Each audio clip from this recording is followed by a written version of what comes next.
Bayangkan kau sendirian malam-malam, pesan ojek online, dan yang datang bukan manusia. Ia diam, matanya kosong, dan membawamu ke tempat yang tak pernah kau pikir akan kau datangi malam itu.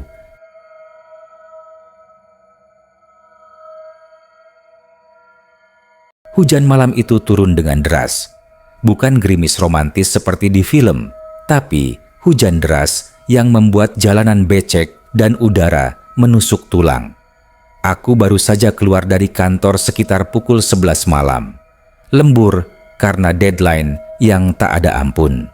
Halte bus sudah kosong, jalanan mulai sepi, dan sinyal di ponselku hilang timbul.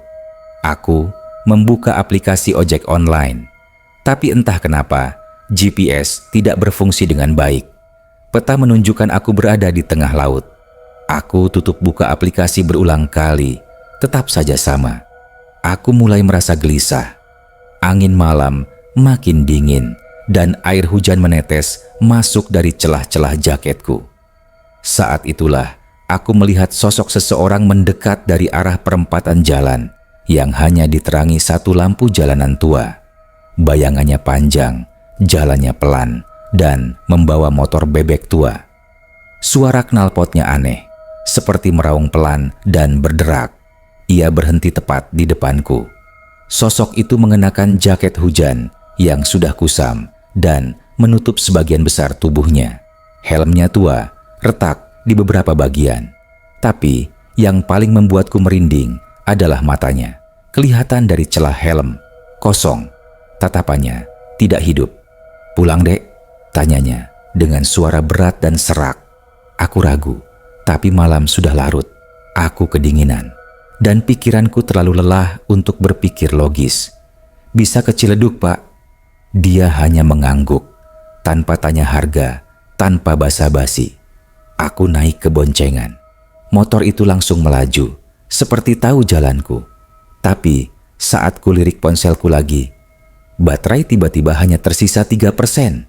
Padahal sebelum keluar kantor, aku sempat charge sampai 80%. Aku mencoba hidupkan GPS tapi gagal. Tidak ada sinyal. Kami melewati jalan yang tidak biasa. Seharusnya kami belok ke kanan ke arah jalan utama. Tapi ojek itu malah membelokkan motor ke kiri, ke arah gang kecil yang gelap dan becek. Aku spontan bertanya, "Pak, ini bukan jalan ke Ciledug." Tapi dia tidak menjawab. Tangannya hanya mencengkeram setang dengan kuat. Aku mulai panik. "Pak, saya minta turun aja deh." Masih tidak ada jawaban. Aku mulai mengetuk pundaknya, sedikit keras. "Pak, ini bukan arah rumah saya." Lalu dia menoleh sebentar. Perlahan, tatapannya dingin. Tidak ada amarah, tidak juga senyum. Tapi seolah wajahnya bukan wajah orang hidup. Mulutnya bergerak, tapi suaranya pelan, seperti bisikan. "Tenang aja, saya cuma mau pulang juga." Aku mulai merasa tubuhku berat, bukan karena basah atau lelah, tapi seperti ada sesuatu yang menekanku dari dalam. Nafasku sesak, pandanganku mulai kabur. Jalan yang kami lewati makin gelap, makin menyempit. Pohon-pohon di pinggir jalan seperti melambai, seperti mengisyaratkan sesuatu. Kanan kiri adalah rumah-rumah kosong, tak ada lampu, tak ada kendaraan lain. Aku mencoba membuka helmku untuk ambil nafas lebih banyak, tapi tangan ini terasa berat sekali. Aroma aneh mulai tercium, campuran tanah basah, bensin, dan sesuatu yang amis, sesuatu yang membuat perutku mual. Aku nekat berseru, "Pak, tolong berhenti, saya turun sekarang." Akhirnya motor itu berhenti, tapi tidak di jalan biasa. Kami berada di semacam jalan setapak, seperti jalan ke area pekarangan atau kebun liar. Lampu motornya mati sendiri, hujan masih turun. Suara rintik air mengenai dedaunan dan helm kami. Aku turun, gemetaran. Saya jalan sendiri aja, Pak." Dia menatapku. Kali ini helmnya terangkat sedikit. Aku melihat sebagian wajahnya. Pucat, separuh pipinya hilang, seperti dagingnya meleleh. Ada bekas luka panjang, seperti digigit atau dicakar binatang. Dan dari mulutnya keluar suara lirih. "Saya juga dulu naik ojek, Dek. Terakhir kali, nggak pernah nyampe." Aku menjerit dan lari sekuat tenaga tanpa melihat arah. Jantungku seperti mau meledak. Aku tidak tahu sedang berada di mana. Tapi satu hal yang aku tahu pasti, malam itu aku tidak dibonceng manusia. Aku berlari tanpa arah, hanya ditemani suara langkahku di atas tanah becek dan hujan yang makin deras.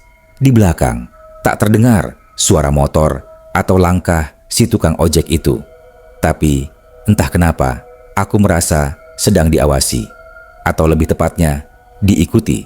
Setiap 3 langkahku, ku dengar satu bunyi yang menyusul. Langkah berat, seperti seseorang yang menyeret kakinya. Aku berhenti sejenak, menoleh ke belakang. Gelap, tak ada siapa-siapa. Tapi saat aku mencoba menenangkan diri, bulu kuduku berdiri. Aku sadar, aku tidak tahu ada di mana. Jalanan tanah ini sepertinya bukan jalan biasa. Tidak ada aspal, tidak ada rumah, bahkan lampu jalan pun tak ada. Yang ada hanya hutan gelap dengan pepohonan rimbun. Daun-daun yang basah meneteskan air ke tanah, dan jalan di depanku bercabang 2. Satu ke kanan dengan semak tinggi, satu ke kiri menuju jalan tanah menurun yang lebih licin. Aku menelan ludah, memilih jalan menurun, berharap tembus ke jalan raya.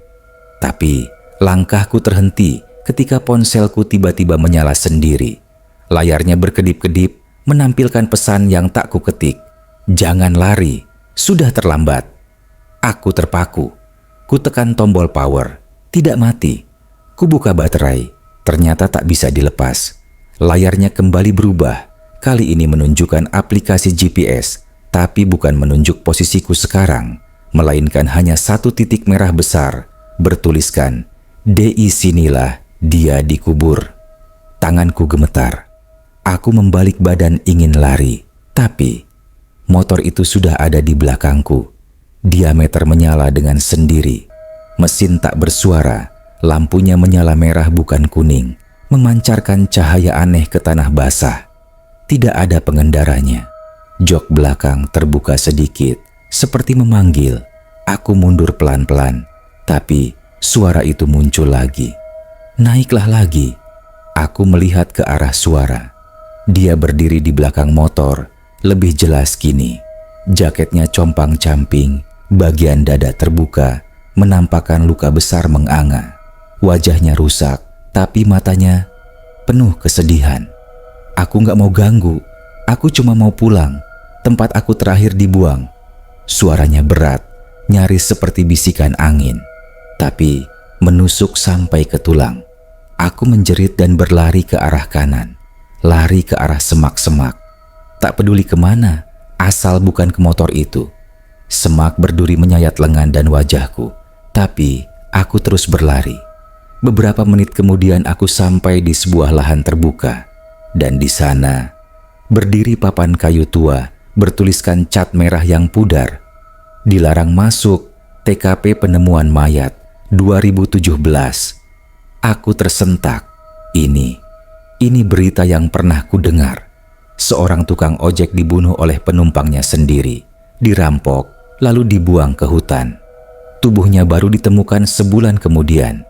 Tapi kasusnya tidak pernah terungkap. Di tempat itu, tanahnya tampak gembur, seperti pernah digali. Aku mendekat, menyorot dengan cahaya ponsel yang tersisa. Ada bekas kain sobek dan helm. Helm yang retaknya persis seperti yang dikenakan oleh tukang ojek tadi. Aku jatuh terduduk. Nafasku tercekat, otakku menolak percaya. Tapi tubuhku tahu, ini nyata. Aku melihat sesuatu di bawah tanah gembur itu. Tulang dan potongan jaket dengan nama bordir samar. Sugeng. Tiba-tiba terdengar suara motor di belakangku. Aku berdiri refleks, tapi tubuhku lemas. Motor itu muncul sendiri, tanpa pengendara. Dan suara itu kembali terdengar. Kali ini lebih dekat. "Sekarang kamu tahu di mana tempat terakhirku." Dari balik pohon, Dia muncul. Sosok itu kini benar-benar jelas. Luka-luka menganga, tubuh setengah hancur. Tapi matanya menangis. Dia seperti manusia, tapi bukan lagi hidup. Aku gak pernah sampai rumah, gak pernah ketemu anak istriku yang aku bonceng dulu. Dia tikam aku, dia ambil motorku, dan dia buang aku kayak sampah. Aku membeku, tidak bisa lari, tidak bisa bergerak. Dia melangkah pelan ke arahku. Aku gak ingin kamu jadi korban. Aku cuma pengen ada yang tahu di mana aku, supaya aku bisa pulang. Tiba-tiba dia menghilang. Motor itu roboh sendiri, lalu meledak kecil dengan suara buka. Aku terdorong mundur, terkapar di tanah, pingsan. Aku terbangun dengan kepala berdenyut hebat. Napasku sesak, tubuh basah kuyup, dan sekelilingku hanya kabut tipis yang menggantung di antara pepohonan. Sinar matahari belum terlihat, jam di ponselku mati total. Tidak ada bunyi jangkrik, tidak ada angin, tidak ada tanda-tanda kehidupan. Bahkan suara hujan pun telah berhenti. Semua terasa terlalu sunyi. Aku berdiri dengan susah payah. Di sekelilingku hanya pohon-pohon mati. Batangnya hitam, seperti terbakar, dan daunnya gugur semua. Tidak ada arah yang terlihat jelas. Semua seperti membawaku ke tempat yang sama. Setiap langkah terasa memutar, dan entah kenapa, semakin aku melangkah, semakin banyak aku melihat helm. Helm-helm tua, beberapa patah, penuh tanah, sebagian bahkan pecah. Jumlahnya tidak masuk akal. Setiap beberapa meter, aku menemukan satu. Seakan ada puluhan orang yang pernah terjebak di sini sebelumnya dan tidak pernah keluar. Ini bukan hutan biasa, gumamku pelan, berusaha menenangkan diri. Tapi itu mustahil. Saat itulah aku melihatnya lagi. Sosok tukang ojek itu berdiri tak jauh dariku, membelakangiku. Kali ini tubuhnya tampak lebih utuh, seolah perlahan mulai kembali ke bentuk semula. Tapi ada sesuatu yang berbeda. Suara lirih terdengar dari tanah sekitarku. Bukan bisikan, tapi ratapan. Seakan puluhan, ratusan suara merintih bersamaan. Kami semua penumpang terakhirnya. Aku memutar badan dengan cepat. Tak ada siapa-siapa. Tapi suara itu tidak berhenti. Ratapan, bisikan, suara tangisan, dan satu kata yang terus terdengar. Terjebak. Aku mundur beberapa langkah. Nafasku mulai tak beraturan. Jantung berdetak seperti mau pecah. Tiba-tiba tanah di depanku terbuka. Bukan terbuka seperti jurang, tapi seperti mulut yang menganga. Dari dalamnya muncul tangan-tangan pucat, kaku, dengan kuku panjang mencakar tanah. Mayat-mayat. Tangan-tangan itu seperti mencoba keluar atau menarikku masuk. Aku menjerit dan lari, menabrak pepohonan dan semak belukar. Tapi setiap belokan membawaku kembali ke titik yang sama. Pohon besar di tengah hutan dengan tanda silang merah. Pohon itu tinggi, menjulang, tapi batangnya penuh coretan. Coretan nama-nama. Puluhan, mungkin ratusan. Dan saat aku mendekat, aku membaca satu nama yang membuat tubuhku hampir jatuh. Sugeng 2017. Lalu di bawahnya, coretan baru. Ari 2025. Itu namaku. Tanganku gemetar, kakiku lemas. Aku mencakar nama itu, berusaha menghapusnya, tapi coretan itu seperti terukir dalam kayu, tidak bisa hilang. Sudah takdirmu, sekarang kamu bagian dari kami. Suara itu datang dari belakang. Kali ini bukan hanya satu, tapi banyak. Saat aku menoleh, mereka semua berdiri. Puluhan sosok dengan jaket ojek, pakaian penumpang. Ada yang masih memakai seragam, ada yang penuh luka, ada yang wajahnya tidak utuh. Mereka semua menatapku. Tukang ojek itu berjalan maju. Kamu yang pertama melihat tempat ini lagi sejak aku mati. Mereka semua disesatkan juga. Tapi tak ada yang mau dengar, tak ada yang sempat kembali. Aku mencoba menjelaskan bahwa aku hanya penumpang, Aku tidak bersalah. Aku bukan pembunuhnya. Tapi mereka hanya diam. Tiba-tiba dari arah lain terdengar suara keras. Suara klakson mobil. Aku menoleh ke kiri. Di ujung hutan ada cahaya lampu, mobil patroli, polisi. Suara pengeras terdengar samar. Ada orang? Sini, kami temukan ponsel dengan lokasi terakhir di sini. Aku terisak. Aku menjerit sekuat tenaga. Saya di sini, tolong. Tapi tubuhku berat. Tanah seakan menahanku. Semak seperti memeluk kakiku. Para penumpang itu masih berdiri, tidak bergerak. Tukang ojek itu mendekat. Kalau kamu bisa keluar dari sini, tolong sampaikan ke anakku. Bapaknya gak ninggalin dia. Aku cuma gak bisa pulang. Suaranya lemah, mata yang kosong itu kini berair. Aku berlutut, tubuhku tidak kuat lagi. Tapi suara langkah dari luar hutan makin dekat. Suara orang-orang. Lalu semua hening. Para hantu itu menghilang satu persatu. Pohon besar itu ambruk sendiri, menimbulkan suara dentuman keras. Cahaya dari luar makin terang. Aku melihat cahaya senter polisi menerobos semak. Dan detik berikutnya, aku sadar aku berhasil keluar. Aku duduk di dalam mobil patroli polisi dengan selimut menutupi tubuhku yang menggigil meski sudah tidak hujan. Salah satu petugas memberiku air hangat dan bertanya berkali-kali, "Kamu yakin tidak ada yang melukaimu? Kamu nyasar ke sana sendirian?" Aku ingin menjelaskan, ingin bilang kalau aku dibawa oleh tukang ojek yang bukan manusia. Tapi siapa yang akan percaya? Bahkan aku sendiri masih tak yakin apakah semua itu mimpi buruk atau kenyataan. Namun rasa perih di kaki, lecet di lengan, dan bekas cakaran di jaket membuktikan bahwa malam tadi bukan delusi. Hutan itu nyata, sosok itu nyata.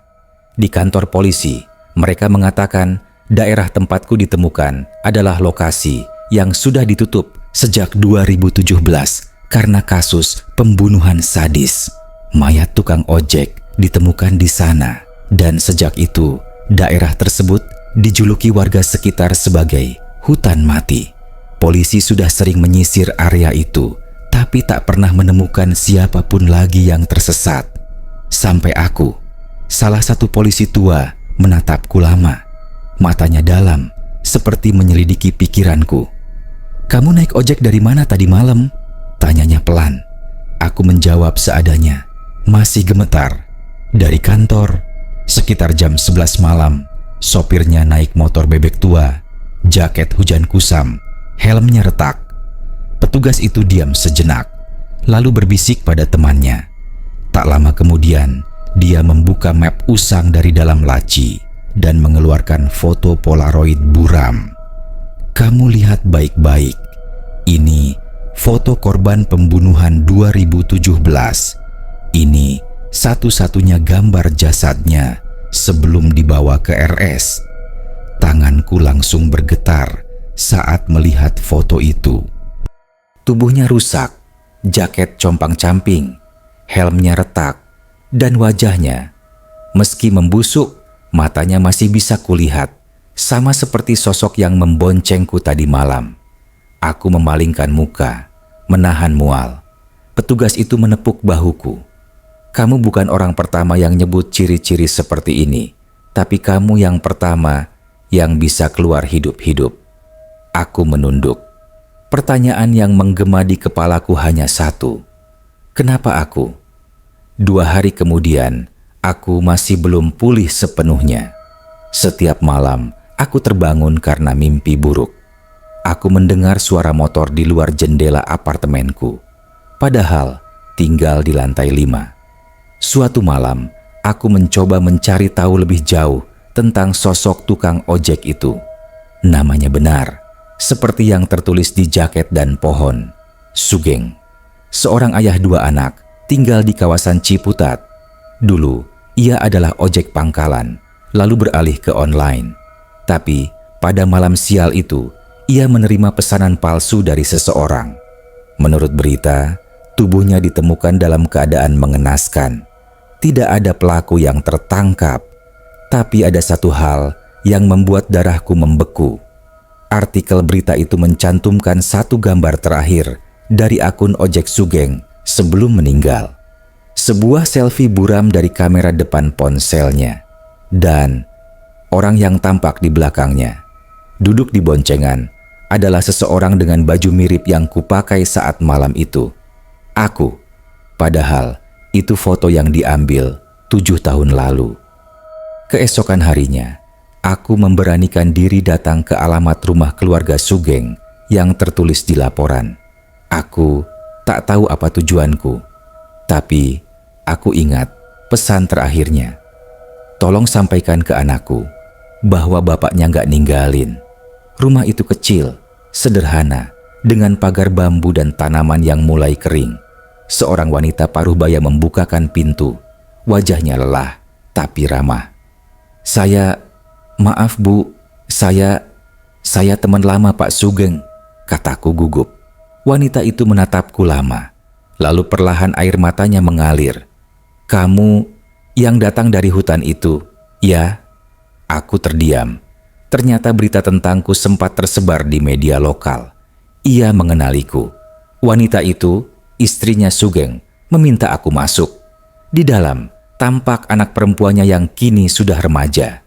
Aku tidak menjelaskan semua detail, tapi aku bilang, suami ibu, beliau tidak meninggalkan ibu. Dia masih mencoba pulang, meski sudah tidak bisa. Wanita itu menangis keras. Ia menggenggam tanganku dan berkata lirih, saya tahu dia nggak pergi begitu saja. Sebelum aku pamit, si anak perempuan menyodorkan sesuatu.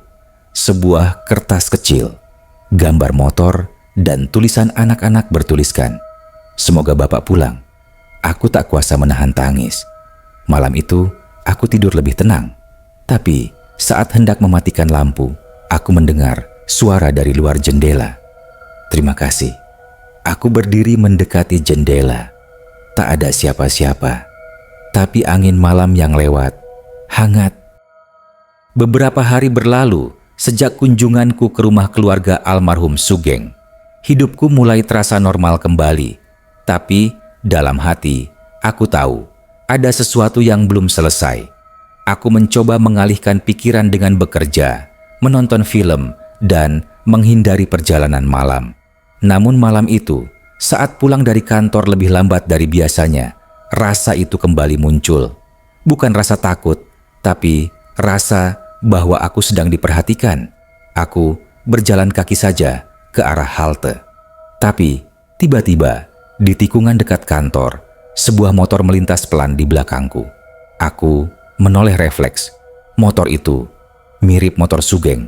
Motor bebek tua, warna silver pudar, helm tergantung di stang, tanpa plat nomor. Motor itu pelan sekali, nyaris tanpa suara. Aku berhenti. Motor itu pun berhenti. Tidak ada pengendara. Aku mematung. Tapi berbeda dari malam teror itu, kali ini tidak ada aura mengancam. Justru terasa seperti panggilan. Motor itu seperti hendak menunjukkan sesuatu. Aku ragu, tapi langkahku terasa ditarik. Dan entah kenapa, aku naik. Begitu aku duduk, mesin langsung menyala. Tanpa suara, tanpa getaran. Motor itu berjalan sendiri, menyusuri jalanan sepi malam yang hanya diterangi lampu jalan kuning pucat. Aku tidak tahu kemana akan dibawa, tapi aku sudah tidak takut. Aku pasrah. Dan kali ini, tidak ada hutan, tidak ada jalan buntu, tidak ada sosok mengerikan. Hanya jalan kota yang perlahan berubah jadi area sepi di pinggir kota. Motor terus melaju ke jalan kecil yang tampaknya sudah lama tak dilalui kendaraan. Jalan itu penuh lubang, dipagari pohon-pohon besar yang daunnya berguguran. Lalu, motor berhenti di depan sebuah bangunan tua.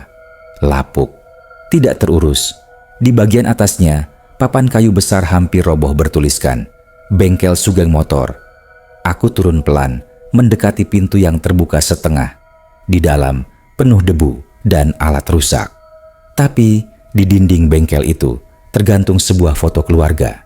foto Sugeng, istrinya, dan kedua anaknya. Foto itu dalam kondisi baik, seperti baru. Aku menatap lekat-lekat. Wajah Sugeng di sana, senyum tulus yang tidak akan pernah kulupakan. Tiba-tiba, lampu di dalam bengkel berkedip. Di dinding, aku melihat tulisan samar seperti goresan minyak. Aku pulang. Aku menahan napas. Udara di sekitarku terasa hangat, bukan dingin seperti sebelumnya. Di pintu masuk, motor itu menyala sekali lagi, lalu perlahan melaju sendiri ke arah jalan raya dan menghilang. Aku berdiri lama di sana, tidak tahu apa yang harus aku lakukan. Tapi satu hal yang aku yakin, malam itu adalah perjalanan terakhirnya, perjalanan pulang. Keesokan harinya, aku mendatangi bengkel itu kembali di siang hari. Saat kutanya warga sekitar, mereka bilang bengkel itu ditutup sejak Sugeng meninggal. Tapi yang membuatku tercekat, satu warga berkata, "Lucu, ya, semalam ada orang lihat lampu bengkel nyala, padahal nggak ada listrik dari 2018. Malam harinya, aku mendapat pesan WhatsApp dari nomor tak dikenal, tanpa profil, hanya satu kalimat, "Terima kasih, sudah antar aku pulang." Lalu nomor itu hilang, tidak bisa dikontak, seperti tak pernah ada. Dan yang paling membuatku terdiam, ponselku tiba-tiba menyimpan satu foto baru. Foto punggungku yang sedang berdiri di depan bengkel Sugeng malam tadi. Padahal aku tidak pernah memotret. Sudah seminggu sejak aku mendapat pesan terakhir itu. Seminggu sejak foto aneh itu muncul di ponselku. Tapi hidupku belum sepenuhnya kembali seperti semula. Bukan karena ketakutan, melainkan rasa tidak selesai. Seperti masih ada pintu yang belum kututup. Malam itu, aku bermimpi. Dalam mimpi, aku berada di tengah jalanan gelap dan di seberangku, motor itu menunggu. Di atasnya duduk Sugeng dengan wajah tenang, mengenakan jaket rapi. Tidak menyeramkan, tidak menakutkan, hanya damai. Dia menatapku dan berkata, "Mereka masih di sana, yang belum bisa pulang." Aku terbangun dengan keringat dingin, tapi tidak takut. Karena kali ini aku tahu, ini bukan sekadar kisah horor, ini panggilan. Esok malam, aku kembali ke lokasi tempat aku pernah ditemukan oleh polisi. Dengan bantuan salah satu petugas yang mengenalku, aku menyusuri lagi bagian pinggir hutan mati itu. Kali ini siang hari, tapi aku sadar apa yang kulihat waktu itu tidak akan terlihat dengan mata biasa. Di bawah pohon besar yang tumbang, tempat aku melihat coretan namaku, kini tinggal akar dan tanah yang menghitam. Namun, ada sesuatu yang membuatku tertegun. Batu nisan kecil, tanpa nama. Ada lebih dari 1, 5, 10, 20. Petugas itu mengangguk. Kami baru tahu belakangan ini. Ternyata mayat korban Sugeng bukan satu. Ada lebih dari 5 kerangka lain yang kami temukan setahun setelahnya, dikubur di tempat ini. Tapi semuanya tanpa identitas. Aku tidak menjawab, tapi hatiku paham. Semua penumpang yang hilang itu ternyata benar-benar dibuang di tempat yang sama. Mereka bukan hanya dibawa oleh Sugeng, mereka tertinggal bersama dia. Dan kini mereka ingin pulang. Aku tak tahu bagaimana menjelaskannya. Tapi setiap malam aku merasa motor itu ada di luar. Kadang aku mendengar suara klakson jauh, kadang seperti langkah kaki di koridor. Tapi aku tidak merasa takut lagi. Suatu malam, aku duduk di depan jendela dan berbicara pelan. "Kalau kalian masih ingin diantar pulang, tunjukkan caranya." Dan malam itu, aku bermimpi lagi. Tapi kali ini, aku berada di jalan panjang, sunyi, dan di sekelilingku puluhan sosok berdiri, wajah-wajah buram, beberapa tanpa wajah sama sekali. Tapi semuanya menatapku, menunggu. Sugeng muncul dan berkata pelan, "Kita antar mereka bersama." Paginya, aku mengambil keputusan aneh. Aku menyewa jasa mobil box dan dengan bantuan warga dan polisi, membawa papan nama bengkel Sugeng serta helm dan jaket lamanya ke lokasi pemakaman umum. Kami membuat semacam monumen kecil di area pemakaman massal tanpa nama. Di sana, aku letakkan helmnya, jaketnya, dan foto keluarganya. Aku membaca doa pendek, walau aku bukan siapa-siapa, tapi aku merasa mereka mendengarkan. Saat malam datang, langit begitu tenang. Tidak ada angin, tidak ada suara. Tapi entah kenapa, rasanya seperti puluhan jiwa mengangguk perlahan dan berjalan menuju cahaya. Beberapa hari kemudian, sesuatu terjadi. Di pos ronda dekat kawasan hutan mati, seorang warga menemukan benda aneh. Sebuah helm tua diletakkan rapi di kursi.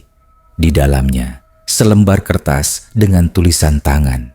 Semua penumpang telah pulang. Terima kasih. S. Kini, setiap kali aku melihat tukang ojek di pinggir jalan malam-malam, aku selalu berpikir 2 kali sebelum naik.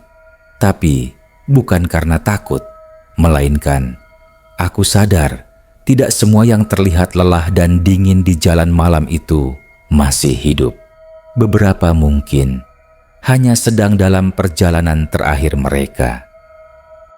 Terkadang, yang kita kira sekadar cerita rakyat ternyata nyata. Aku masih hidup, tapi malam itu aku sempat merasa sudah mati. Jika kalian merasa pernah mengalami kejadian aneh saat naik ojek, mungkin kau juga pernah dibonceng oleh yang sama. Jangan lupa like dan subscribe agar kami terus bisa berbagi kisah nyata yang tersembunyi di tengah gelapnya malam.